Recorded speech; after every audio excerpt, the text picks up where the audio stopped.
Samedi 19 janvier 2019, bienvenue à cette revue de l'actualité de la semaine sur les www.gms.sn. C'est parti pour quelques minutes d'information.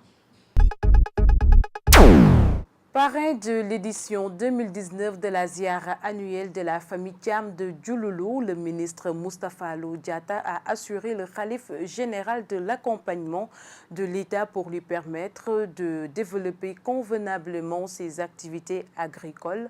Moustapha Lo Diatta, ministre et maire de Djignaki, parrain de la ziara que je vous propose d'écouter. Il est au micro de Lamine Badiane. Oui, c'est un grand honneur pour moi que d'être choisi par le khalife El Hadj Malick Thiam de Diouloulou comme étant parrain de cette édition de ce gamou. C'est un gamou, comme vous l'avez constaté, qui a une dimension internationale parce que des délégations sont venues aussi de la Guinée, de la Gambie. Et comme nous sommes à la lisière de la frontière, avec la Gambie, vous comprendrez que c'est aussi un gamou qui a une dimension évidemment sous-régionale. Évidemment, prier pour que justement que Allah subhanahu wa ta'ala lui donne longue vie et qu'il continue à prier pour le Sénégal, pour la Casamance, mais surtout pour l'arrondissement de Kataban. Un plaidoyer a été fait ici pour que le président de la République, évidemment, jette son regard sur la famille de Malick Thiam. Les doléances ont été émises et j'ai pris l'engagement de les transmettre à qui de droit. J'avais dit au khalife que je serai son interprète fidèle auprès de son Excellence Macky Sall.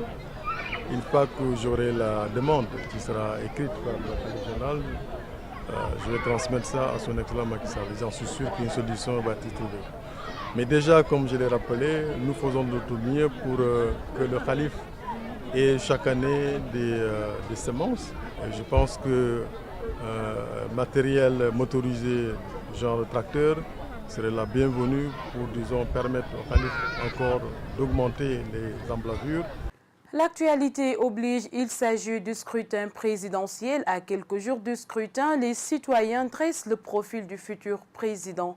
À Ziguinchor, la plupart d'entre eux veulent un président dynamique, ouvert au dialogue, qui prône la paix et la stabilité du pays, surtout de la région. C'est dans ce reportage que vous propose le groupe Médias du Sud. À quelques semaines du premier tour de l'élection présidentielle du Sénégal prévue le 24 février 2019, le profil du futur président du Sénégal se dessine petit à petit par les Ziguinchorois. Qu'attendent-ils réellement du futur président du Sénégal? Moi, j'attends un président travailleur, un président économiste, un président, je peux dire, cultivateur aussi. Il faut essayer de dialoguer avec la population, il ne faut pas faire un bras de fer. Je ne veux pas un président qui fait un bras de fer.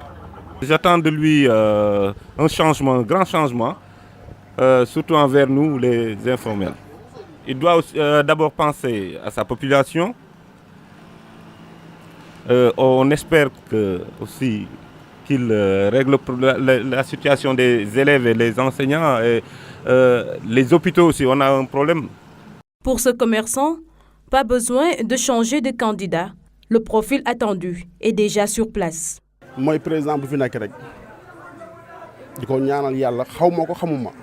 veux un président honnête et travailleur. Et celui qui est déjà au pouvoir me suffit.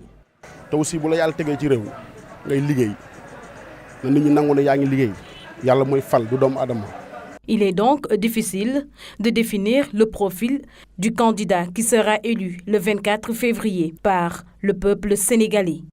Le comité régional de pilotage du projet d'appui à l'éducation de base en Casamance a procédé ce jeudi à l'évaluation de la mise en œuvre des différentes composantes. Une rencontre qui a tenu toutes ses promesses et qui a permis aux acteurs d'identifier les priorités pour 2019. Seydou Sané, le coordonnateur du PAEPCA, que je vous propose d'écouter. Ces propos sont recueillis par Cheikh Tidiane Cissé. Dans le cadre de l'amélioration de la qualité des apprentissages, nous avons connu un franc succès. Des enseignants ont été formés, il y a eu des innovations au niveau des cellules d'animation pédagogique.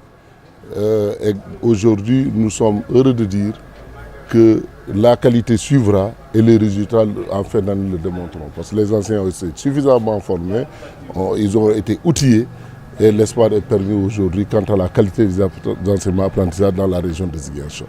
Au niveau de la composante 3, nous travaillons avec comme maître d'ouvrage délégué EDAction et EDAction aussi est en train de développer de nouvelles stratégies, notamment au niveau des compétences de vie courante. Aujourd'hui, nous avons des outils que les enseignants peuvent utiliser, que la communauté peut utiliser dans le sens et dans le cadre même d'améliorer aussi les résultats des apprentissages. C'est pour dire que le projet avance bien. Aujourd'hui, il nous reste seulement à poursuivre l'exécution des travaux au niveau des constructions. Et je pense qu'à l'image de l'école Seydou Kane, l'école élémentaire de Seydou Kane, tous les autres ont commencé. Et il suffit maintenant d'encadrer le processus et d'aider et d'accompagner le processus avec l'ARD qui suit les entrepreneurs et qui a mis en place une stratégie de suivi de ces constructions-là. Et puis le festival de Bayosora a démarré ce jeudi 17 janvier, sa 6e édition dans la Maison de la Paix, Éducation et Paix et le thème général de la conférence annuelle animée par le professeur Noura Cissé et son collègue Adama Diouf, professeur de philosophie. Occasion saisie par les conférenciers pour revenir sur le sens de l'éducation et de la paix dans la société.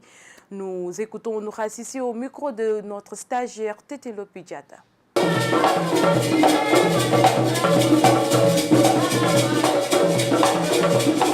Éduquer, c'est un facteur de paix, c'est un facteur de progrès.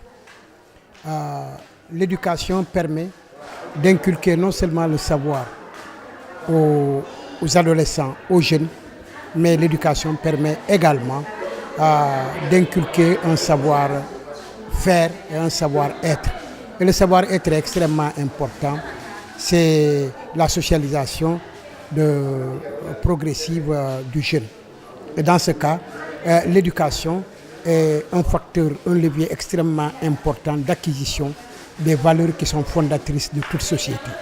Une société qui n'a pas un socle de valeurs lui permettant d'être debout est une société qui risque de se coucher et quand elle est couchée, elle est enterrée. Donc c'est pour ces raisons qu'un thème tel que celui qui nous a été proposé et que nous avons essayé de présenter est extrêmement important parce qu'il fait le lien entre l'éducation et la paix. La paix, c'est l'absence de conflit, mais c'est aussi une culture que l'on s'approprie progressivement pour que ce soit, disons, le phare de toutes les actions.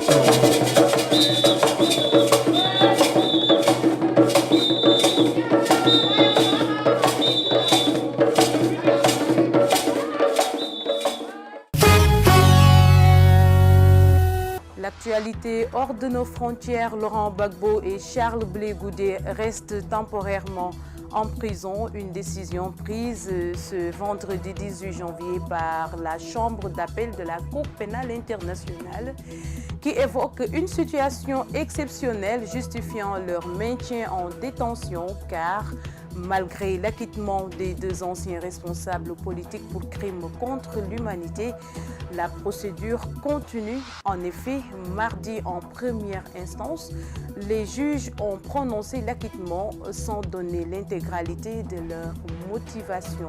Ce document, qui devrait faire plusieurs centaines de pages, n'est pas encore bouclé par la CPI. En République démocratique du Congo, 5 jours après la proclamation par la commission électorale de Félix Tshisekedi comme vainqueur de la présidentielle du 30 décembre, sa famille politique s'est exprimée pour la première fois au sujet notamment de l'éventualité d'une collaboration avec le regroupement politique du président sortant, Joseph Kabila. C'est tout pour la revue de l'actualité de la semaine. Merci de votre fidélité. Maïmounapa vous retrouve la semaine prochaine dans le round-up de la semaine, comme on le fait chaque jour sur les www.gms.sn. Au revoir.